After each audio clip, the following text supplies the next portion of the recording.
it now. So happy new opportunities 2022, everyone. Welcome back. I'm hopeful that you all had a great holiday. I know I did. We're going to start our first social emotional workshop for the year with CARE of Southeastern Michigan. Joe and Theresa, welcome to the new year with us. Today they're going to be talking about co-parenting and divorce. Welcome, you guys. We're so glad to have you, everyone. Thank you. We're glad to be here always. Yes, thank you, Tony. You're welcome. You can go ahead and get started, you guys. All right, let me share my screen here.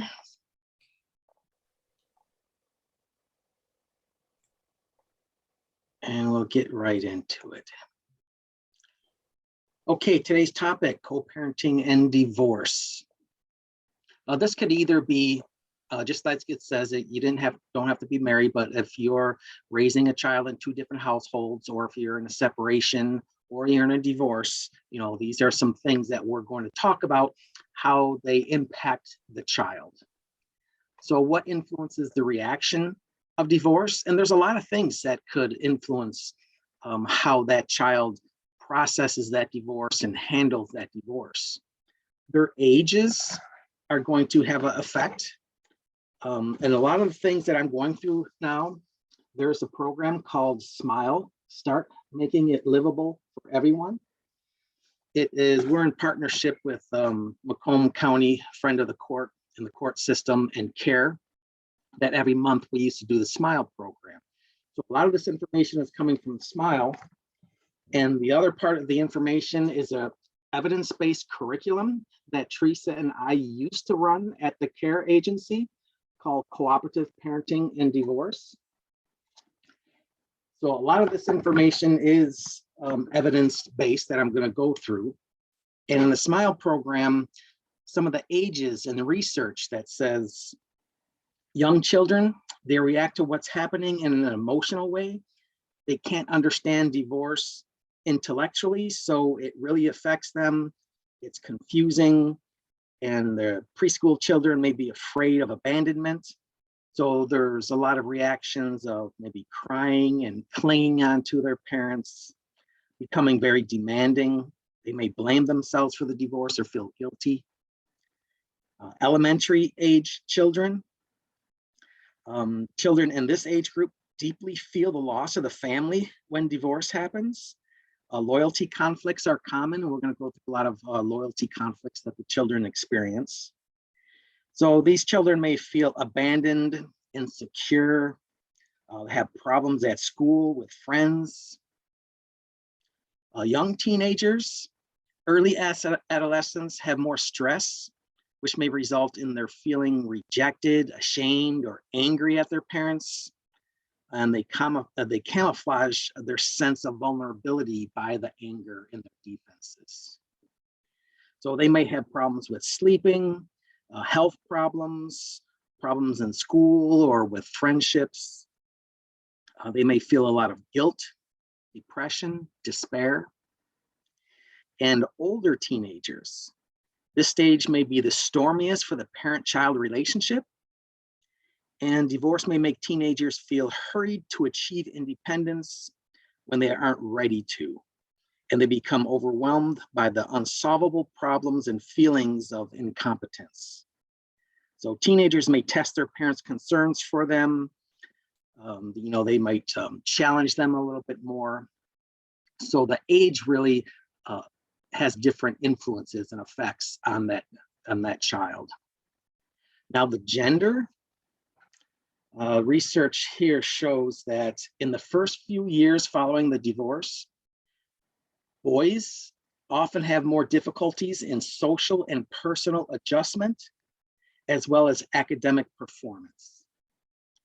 It says, however, long-term studies show that girls who appear at the time to adjust well to divorce have more significant problems later on in the future years. So gender takes it a little bit differently. And then the temperament of that child. So if that child has a pretty calm temperament, They do transitions really well. They were good babies, slept through the night, introduced new foods and changes, and they accepted them very well. Then they could probably handle a divorce effectively. But if your child was had a high temperament, maybe really colicky, every transitional stage they had a challenge. They don't like transitions, introduction of new foods and things like that. If your child's temperament was like that, then the divorce is going to have quite a significant impact on them. So the temperament of that child is going to be a variable. But besides those three, the biggest one is the degree of parental conflicts. And that's what we're going to talk about mostly today, is the degree of parental conflicts and what we can do about that.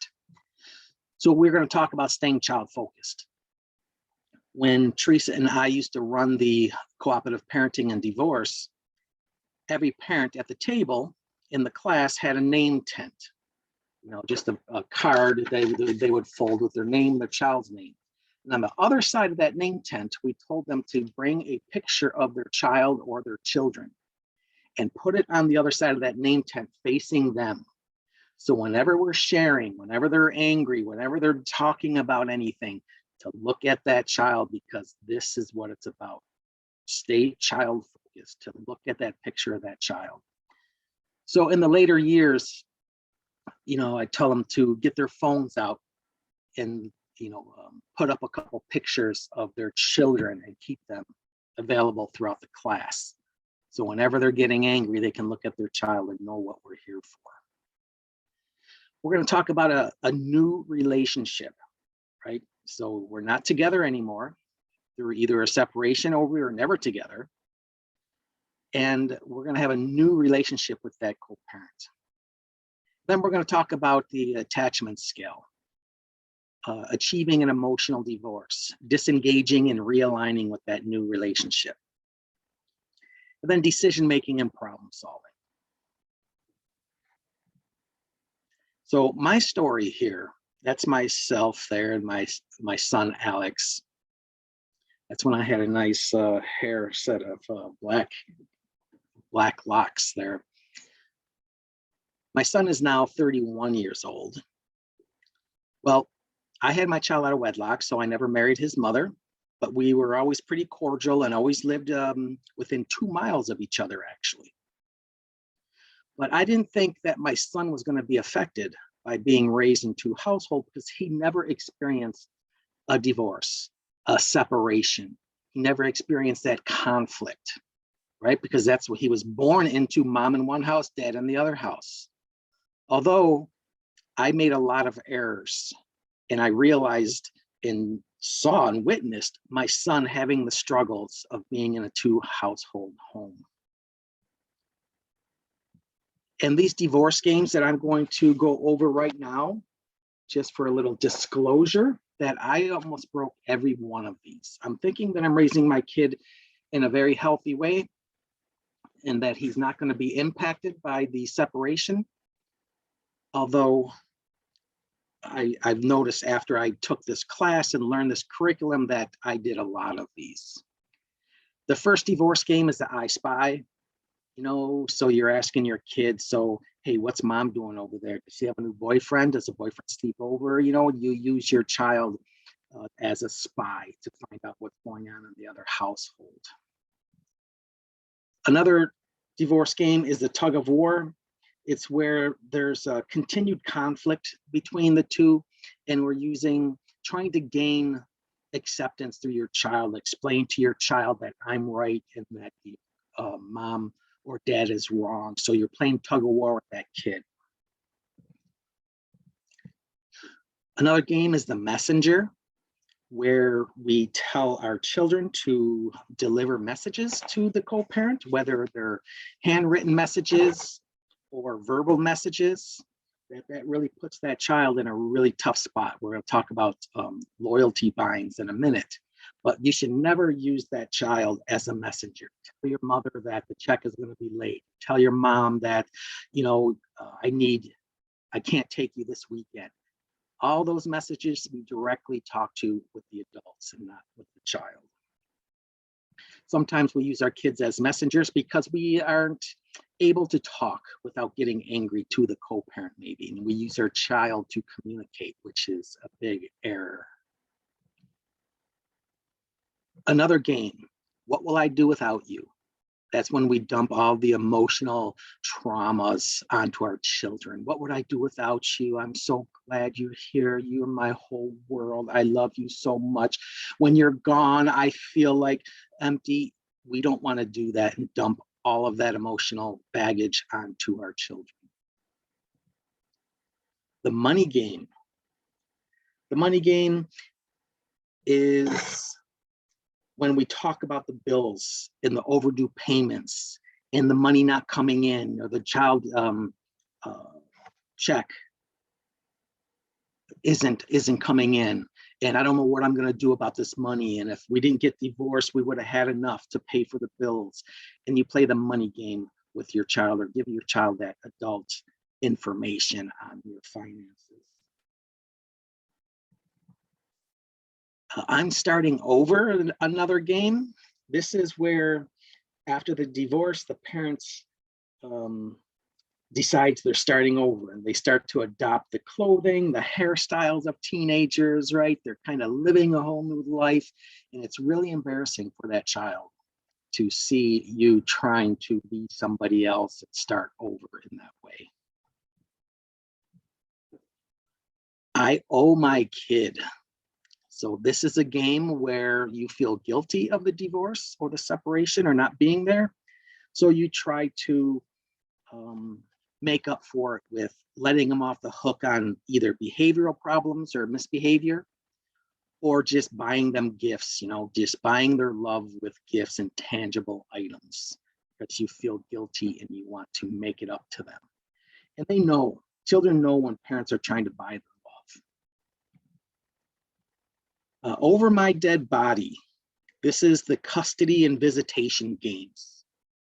So over my dead body, will you be able to do this or take them out against when it's not your visitation day and you have all of these demands? A name calling, parent is, when the parent feels hurt or angry, they may believe that the child should know the truth and start telling the child the truth about the co-parent. Your mother is this, your father is this. And they might start labeling that co-parent because they believe their child should know. A guided missile. This is the parent may try to use that child as a weapon to change the other parent's behavior, right? So this is when we use our children as pawns to try to manipulate or to change any of that behavior that you don't accept from the co-parent. Might be refusing to pay child support and stuff like that. So these are divorce games that nobody wins. And I fell fault to many of those actually without even knowing it. Now, these are the loyalty binds I kind of alluded to a little bit earlier. They kind of relate to those divorce games. But making negative comments about the other parent, I did this without even knowing. It's like I'd never directly called the co-parent a name or put her down, but I would be like, how could your mother send you outside without a jacket? I can't believe your mother forgot to pick you up from school. I can't believe, so I'm making these comments about her failures without even really knowing how much that's impacting my child. I stress to the child how much I miss them. This is kind of like that divorce game, dumping all that. When you're gone, I feel so bad. So when you dump all that emotional pain onto your child, now that child feels in a conflict. So when I'm gone and have fun with the co-parent, dad is hurting at home. So it puts that child in that loyalty bind. Well, this is a big one that you see in like movies and on television and such. when one parent sits at one side of the bleachers and the other parent on the other side of the bleachers, because you guys can't be civil. And when that child sees that, that's a loyalty bind. After the game, who do they go to? Right? Do they go see mom first? Do they go see dad first? And it's really embarrassing to that child when the parents can't sit together to watch their activities. You always see in the movies, maybe where that parent's not even in the bleachers or into the auditorium. I imply that I'm a better parent. I kind of did that by saying, I can't believe your mother did this, and I can't believe your mother did that, which means like, hey, I'm the responsible parent and your mom's not doing a good job. And that really hurts that child also. Just like the divorce games here, I use my child as a messenger. Never send messages through your children. Now, if you guys are cordial with each other and you do have a message, hey, tell your mom that I'm going to be late today. I mean, that's fine. But messages of anger and messages of the resentment or change that should be communicated with two adults, that's something different. But a little message of tell your mother something, that's fine. Ooh, I did this one too. I remind my child that he can choose to live with me when he gets a certain age. I read somewhere, maybe in the front of the court literature, that at 12, I think, and if somebody has any information or laws on this, put it in the chat to clear it up too. But then I find out that I don't think a child at any age can choose to live with their parent, but I thought they could. So I used to tell my child, hey, when you're 12, you can come and live with me. I mean, man, what kind of loyalty bind is that? That is huge. Putting that onto that school age child. Blame the other parent for the divorce. If your mother didn't, if your father was only. Ask your child to keep secrets. So we're doing something that mom or dad wouldn't approve of. So you tell your child not to tell them. Now that's another loyalty bind. If I don't tell the parent and they find out, now they're in that bind. Do I tell and make them upset? Do I don't tell and then they find out and be upset later? Ask your child about the visit with the other parent. That's just like that divorce game, what's going on in the other parent's house. So I can tell you and upset you, or if I don't tell you, you're going to be upset. So that's quite the loyalty bind.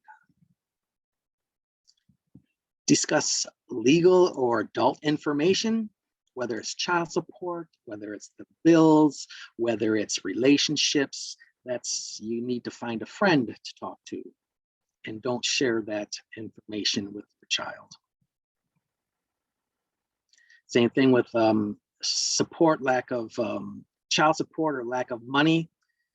If the child support check is late, you talk to the co-parent. You don't tell that to your child. Ask my child to do things that might feel like spying. And the last one, make my child feel I'm a victim. So I'm the victim in this divorce. If your mother would have only this, I'm the one being hurt. So all of these things really put that child into that loyalty bind where if they do, they're going to get hurt. If they don't, they're going to get hurt or hurt you or their co-parent. So the single most important mantra that we really need to put in our minds and repeat every time something comes in our head: when I hurt or put down the other parent, I hurt my child. So out of all those divorce games and loyalty binds, understand that every one of those, your child is the one getting hurt.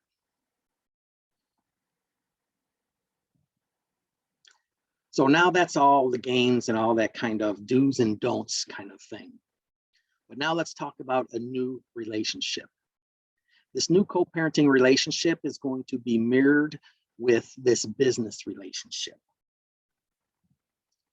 Now, in a business relationship, we have a partnership to fulfill a contract to make these widgets, right? So if I had a factory making widgets, I need partnerships and customers to sell my widgets to so I could be prosperous. just like a co-parent. We need a partnership with the co-parent to raise a healthy child. So we have to look at it as objectively as that. In a business relationship, I need a long-term relationship for business. I don't want to keep losing and finding new people to buy my widgets. I want long-term relationships for continued business. Same thing with the co-parent. We need a long-term relationship for the child's needs. Business relationship time and production issues are negotiated for solutions. So if I'm not getting my widgets on time, if I'm having situations that come up in my business, I need to negotiate with the factory on ways I can get my widgets on time and improve the widgets. Same thing with co-parenting. Timing and vacations, birthday parties need to be negotiated for the benefit of your child. So if it's not the parent's time or weekend, but it's the you have a special weekend planned, then you need to negotiate and change those times. We can't use that guided missile or that over my dead body kind of thinking. We need to say, all right, it's not your weekend, but you can have them this weekend because of this event. So we need to negotiate. In a business, we don't discuss internal operations. So I'm not going to tell my customers that my employee has a drug problem or that they're going through a divorce. I'm not going to talk about internal operations. I'm just going to talk about mutual interest. Same with the co-parent. You're not going to talk about personal matters as in dating and such. You're just going to talk about child-focused issues. In a business relationship, they call during normal working hours. Pleasant, not demanding tone. I don't want to ruin any, I need my widgets, so I'm not going to go and burn any bridges. Same with the co-parent.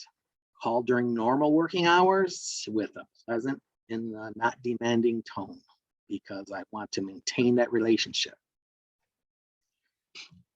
And the last one, we're going to negotiate differences, talk about the facts, and leave the emotions out of it. Just like the co-parent, we're going to base discussions on facts rather than emotions. And when I used to send my child with new clothes to his mom's house, and then every time I get to pick him back up, he'd be in these rags, these old clothes.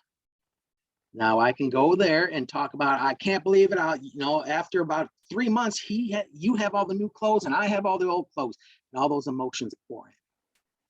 I need to talk about it as facts. Listen, when I send my son with new clothes, he returns in old clothes. What's going on? How could we share the new clothes and make sure that he comes back with the same clothes? Leave the emotions out of it. We're going to talk a little bit about problem solving a little bit later. So with this new relationship, common goals, win-win relationships, we're going to negotiate those disagreements, make changes if necessary. We're going to limit the topics on specific topics that are child-focused. We're going to observe common courtesies and then communicate with those facts. That's the hardest one, number 6. Communicate with facts, not feelings, because there's a lot of feelings when we're talking about separation or divorce or our child's needs from each household. All right, so let's hear from the 6-year-old girl, and she's going to talk about her parents' separation or divorce.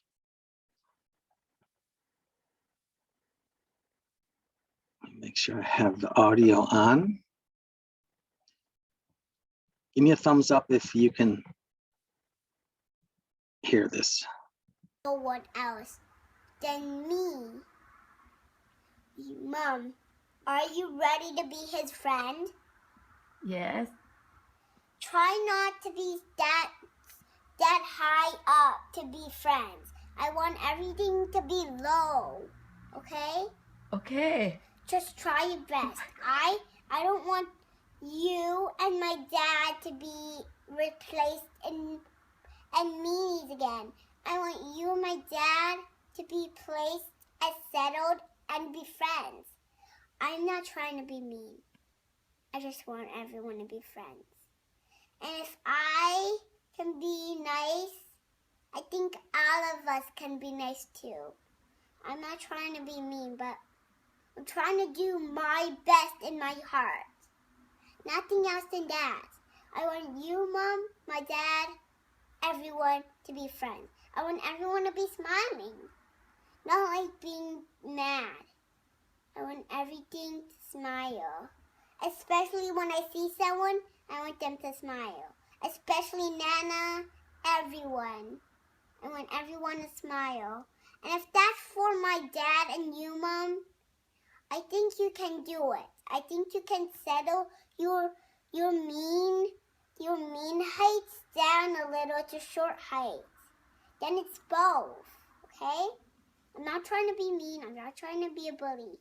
I'm trying to be steady on the floor, not way down, on straight, on the middle where my heart is. My heart is something. Everyone else's heart is something too. And if we live in a world where everyone's being mean, everyone's gonna be a monster in their future. What if there's just a little bit of persons and we will eat them, then no one will ever be here. Only the monsters in our place. We need everyone to be a person. Everyone, including me and my mom, everyone. I just want everything to be settled down.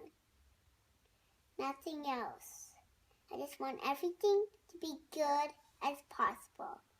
Nothing else.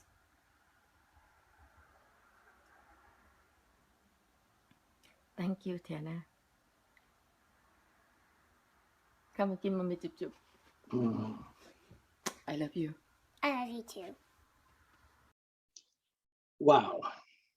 The wisdom. 6-year-old girl.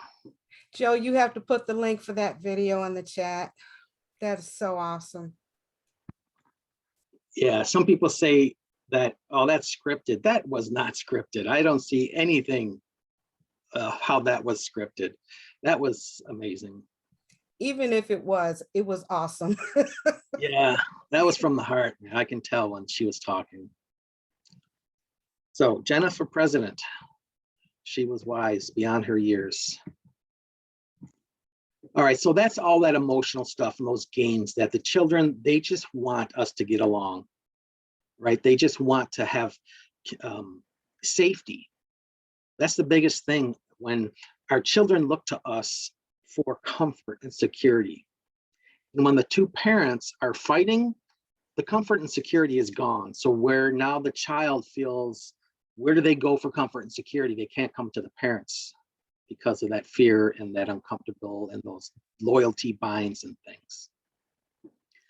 So now let's clean up some of the language that some households have, two-home households have, by correcting each of these statements. And you can correct them in the chat if you want to participate here. Correct my ex-wife or my ex-husband. You know, people talking about, yeah, my ex-wife said blah, blah, blah. How can we correct that language? Because what does that child hear? When you say my ex-husband, what is that child thinking about?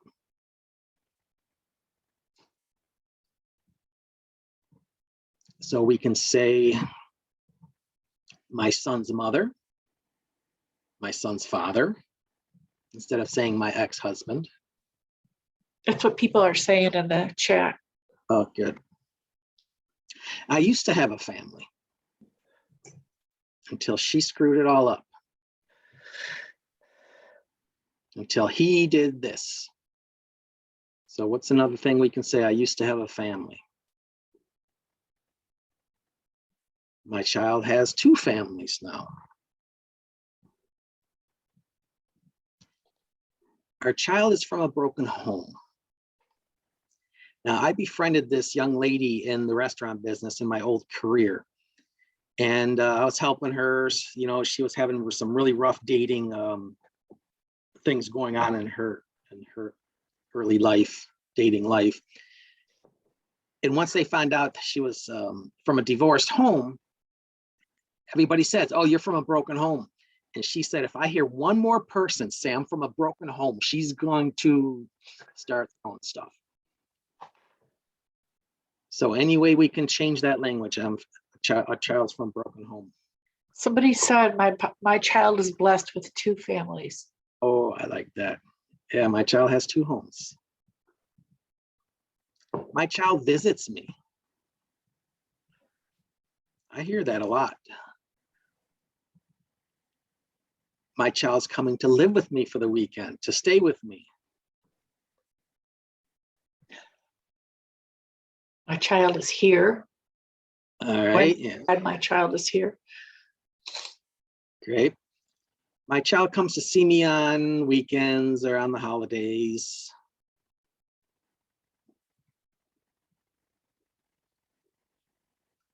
Blank has custody of the children.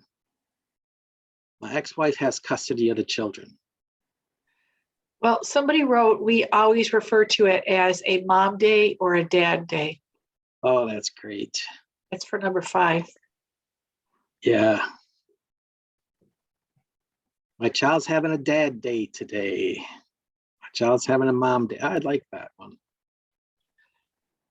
Now, when children hear this, failed marriage, ex-wife, ex-husband, what about failed marriage? How else can we say that in a more positive?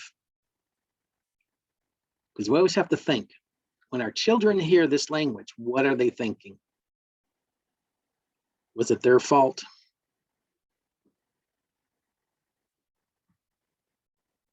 I guess it's just our marriage didn't work out. And then a couple big ones is that visitation, everything in the court system, you know, about visitation agreements, custody agreements, it's all a challenge. And when the children hear this language, it's like, what are they, an object? Who gets to custody of them?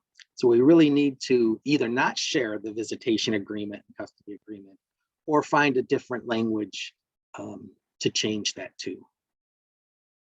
I like that mom days and dad days.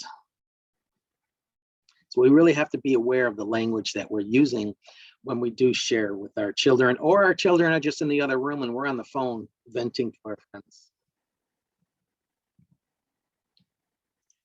And is there any other language that you hear in your families or friends that you might want to bring up? And I can add it to my PowerPoint here.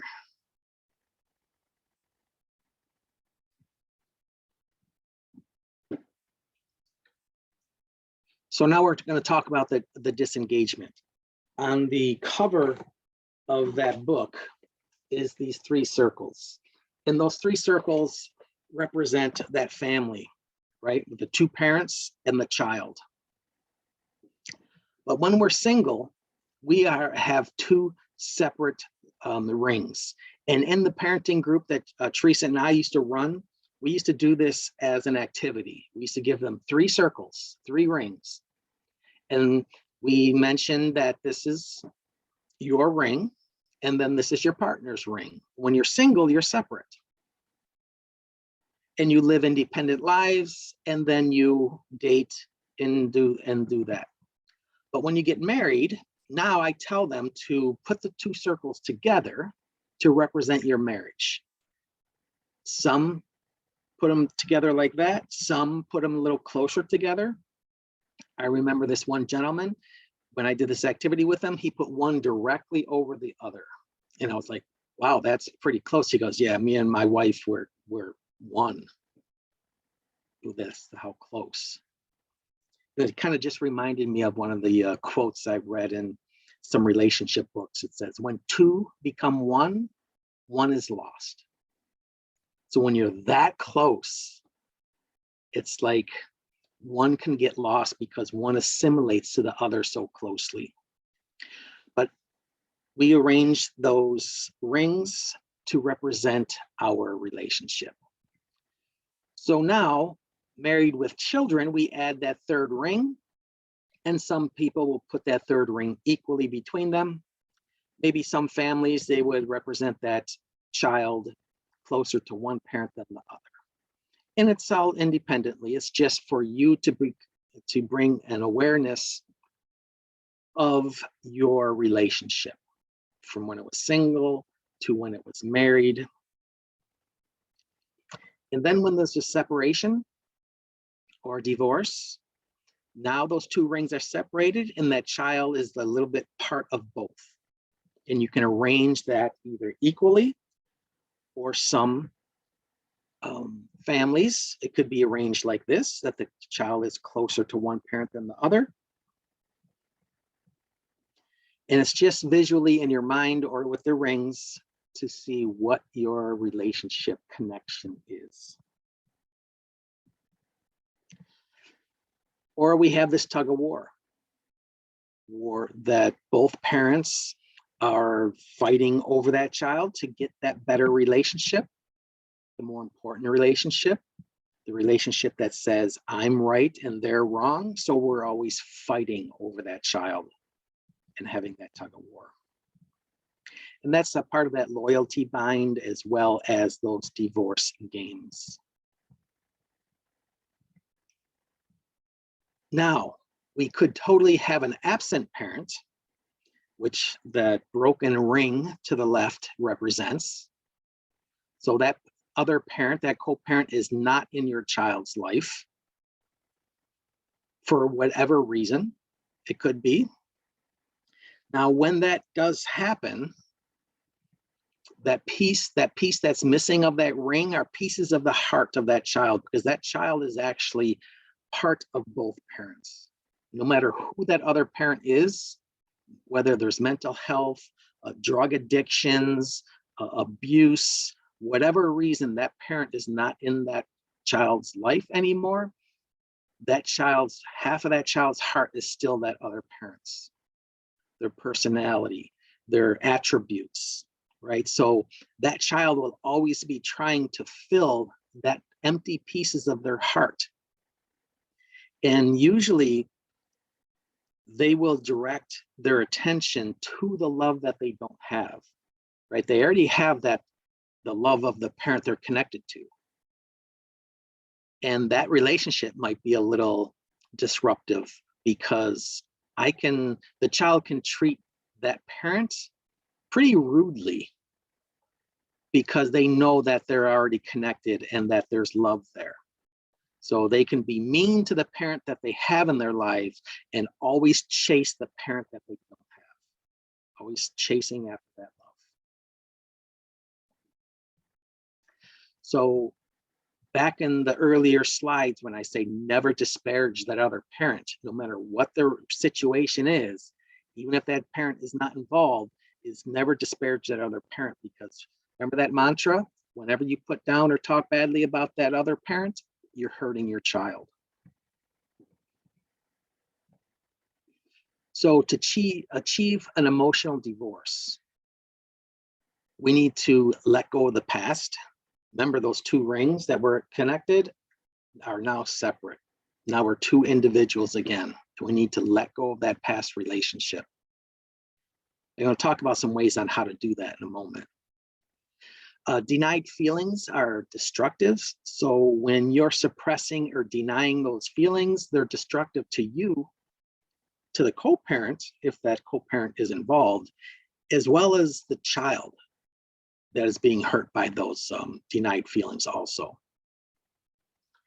And then we need to go through the stages of grief. If there was a separation or divorce, you know, the stages of grief of that denial, this isn't happening to me, that anger, I can't believe it did happen to me.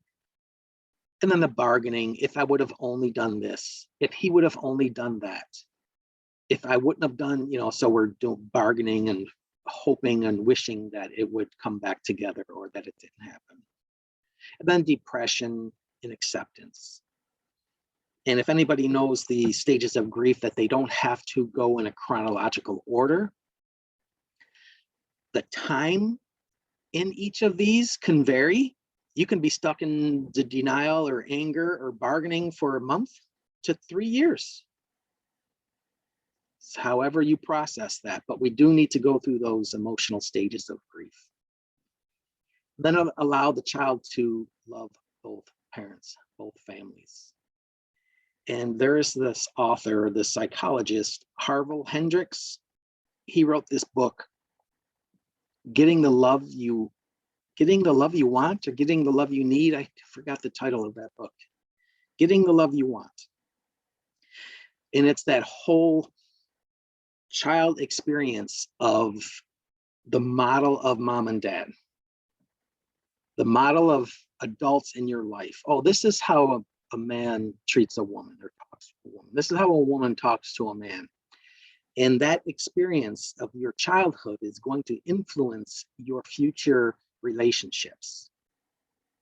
So if you have those, witness those angry relationships and conflict with your parents, or you had one detached parent, that's all going to impact your future relationships and what you see in the future, what you're comfortable with. There's some stories of a young lady got married to an alcoholic and says that was horrible. She got divorced. I'll never do that again.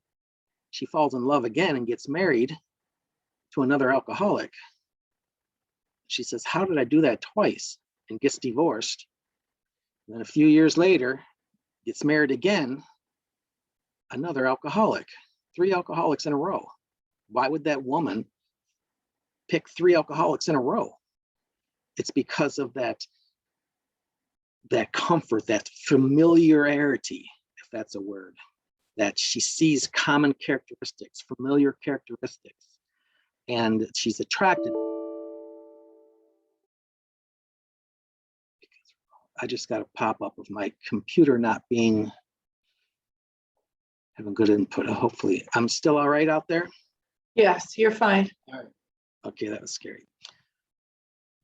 So we need to allow our children to love both families, no matter what the other co-parent is, mental health, addiction. And if that parent can't be around, we still have to share the positives of that, because that child, even if that parent can't be around, what's some good attributes about that co-parent? Was it their humor? Was it their attentiveness? Was it their skills? To point out those very things that attracted you to that person in the first place, even if it didn't work out. So allow that child to love both parents and both families. Now, this is the attachment scale. I talked about it a little earlier. So 0 to 1, 2, 3, this side on the left is no emotions, no reactions, using those business skills, future focused, right? So we're future focused, we're child focused, and we're disengaged. So no matter what happens in that relationship, I am going to handle those conflicts quite effectively. Now, on the other hand, if I'm still attached in any way, say on the 6, 7, 8, 9 scale over here, that's you're still attached. This is where you have strong negative emotions still, strong reactions to anything that happens. Focus on emotions rather than content.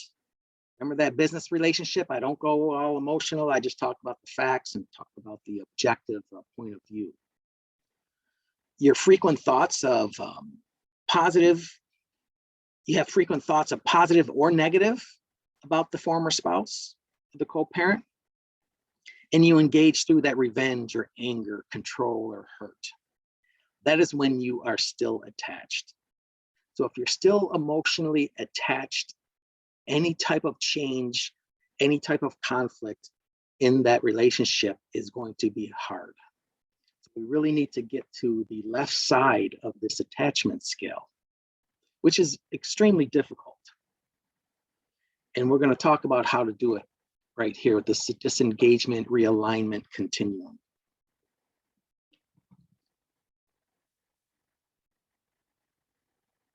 So we really need to let go, like we talked about a minute ago. We got to let go of those old attachments, of the pain and the hurt of that past relationship. So how do we do that? Well, first you need to go through the grieving process and know that there is the grieving process. If you can read some books on forgiveness, maybe you need to talk to a counselor, maybe you just need some rituals on how to kind of know that that relationship is ended and it's over. One of the this is in the third week of our co-parenting class that we run at CARE. There was an interesting ritual there.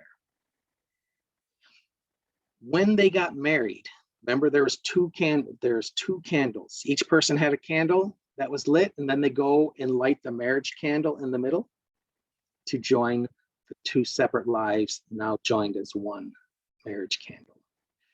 So at the end of our third class, we would do the candle ritual, which I would light a main candle in the middle of the table and give each individual a candle.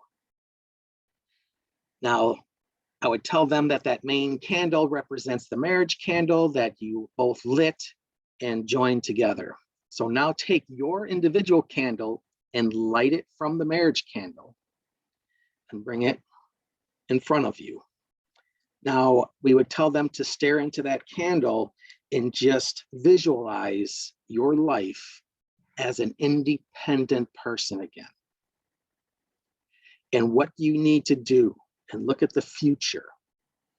And when you're ready, and when you're comfortable, to blow out that candle and then leave the room. So when they're accepting this new independence, to blow out the candle and just look at it more as a visualization that they could guide them through the rest of their, their lives and their relationships. So I thought it was really corny to do it. And I didn't do it my first few classes. And then I was like, I'm going to do this candle ritual. So I did the candle ritual. There was about 5 people in my class, and they left. And that's at the very end. They don't say anything. They blow it out and they leave on their own. And the next week when they came back, they shared how impactful that activity was. And I was amazed because I was like, oh, this is kind of corny. I don't know if this is going to work, but they really had an impact from it to visualize that independence. Now, the disengaging from that relationship, from the old patterns, from those misplaced expectations. So how do we disengage? Increase that independence.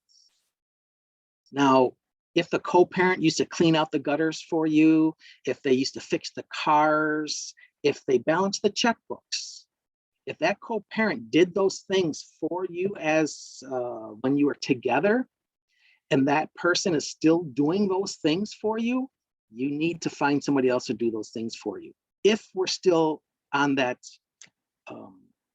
attachment scale, if we're still high on the attachment scale, we need to find somebody else to do those things for us. Because when that person continues to do those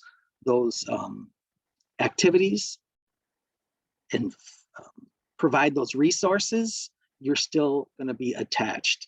So we really need to increase your independence by either getting somebody else to do it or learning to do it yourself.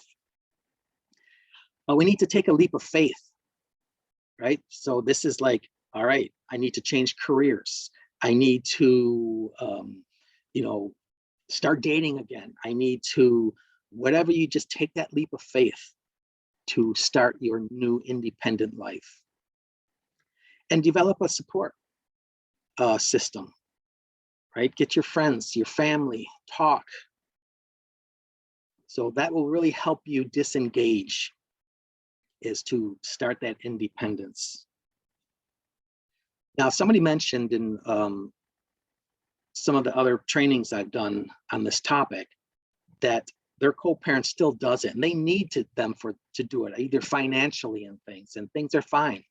And I was like, that's great. If you're low on the attachment scale and that person is cleaning you out your gutters, fixing your cars, doing any type of thing around the house, that's fine if you're detached. But if you're still having a lot of those attachment bullet points about those thoughts and those reactions and those emotions, then you need to find somebody else to do those things. And the last one is to realign. Realign that co-parent relationship, focus on that business relationship I was talking about. Stay present focused and child focused. And take responsibility for oneself. And what that means, what happens in the other home is really none of your business.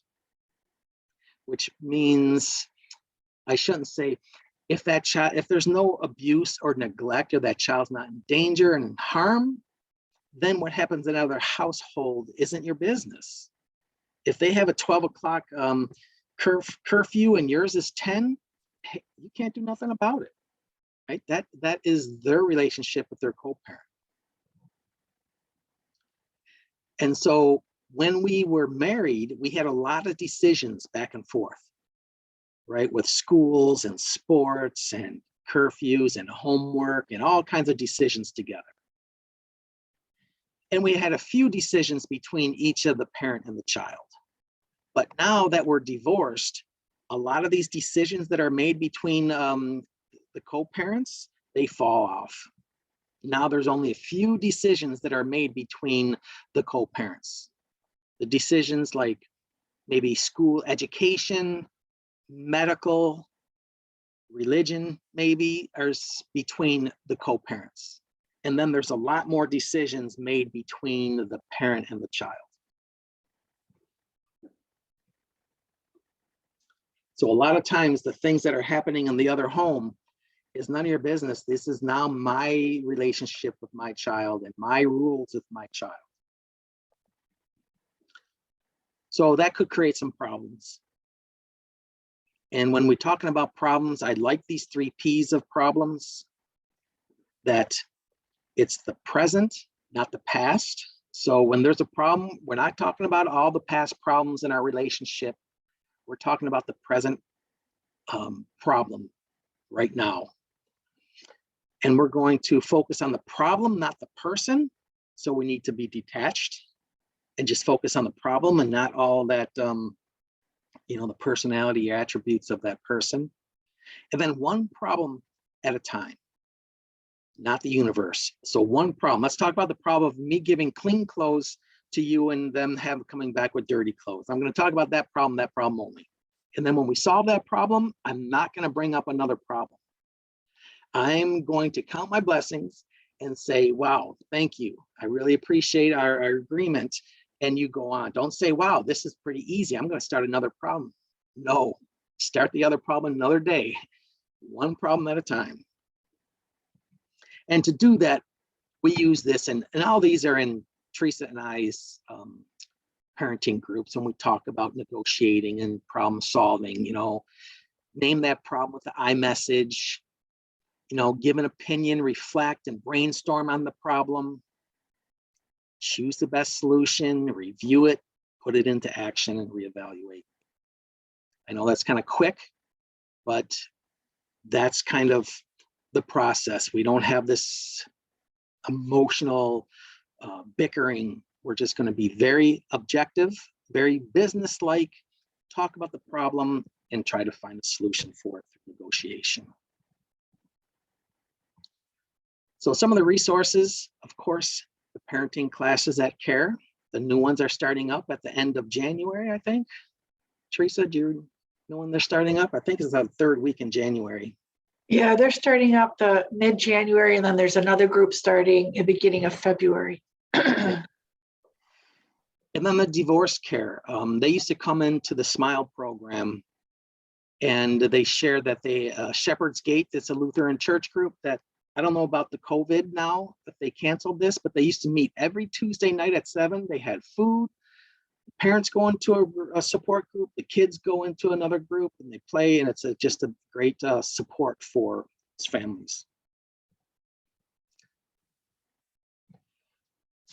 We are at the end of our time together. And just if anybody has any questions, what did you learn? Did I tap on anything or bring an awareness to any of those divorce games or loyalty binds? Man, I stepped in each one of these. I thought I was a great parent, co-parent, and I realized that I made so many mistakes and so many errors. So I learned a lot when I was introduced to this curriculum. What will I do? Reevaluate and kind of correct some of those errors that I've realized. No questions, but somebody said lots of insight and thanked you. Great, I appreciate that.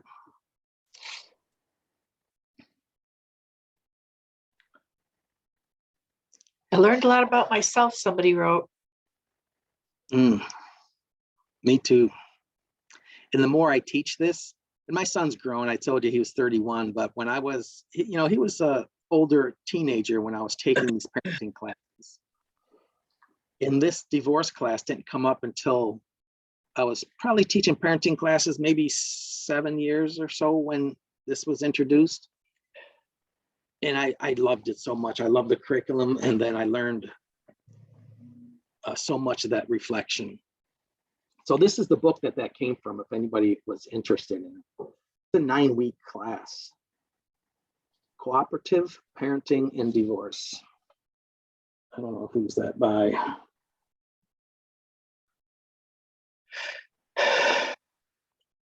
So thank you guys for your attention, your interest, and I hope you gained some information, maybe that not only for you, but that you could share with maybe some friends, family, neighbors.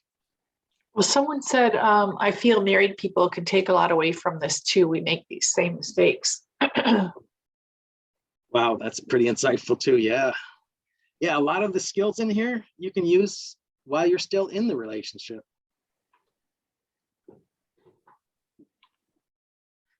Oh, you were going to supply the link to the little girl video. Oh. Do that, put it in the chat box. Well, that I have in a hard copy. I have to Google it and get it on YouTube because I don't have the link. I have the original, not the original, but I stripped it off of YouTube and I don't have the link anymore. But when I will Send it to me and I'll make sure everyone gets it. Yeah, I'll track it down and I'll send it to Tony. Thank you, Tony. You're welcome. Or you can Google, and I will do that, but for the people out there, you can Google or YouTube it and then search 6-year-old divorce or 6-year-old girl explains divorce or something like that. You'll see her. She's all over. Well, thank you guys. Thanks so much, Joe, Theresa. Thank you guys for joining, and everybody have a great day. Thanks.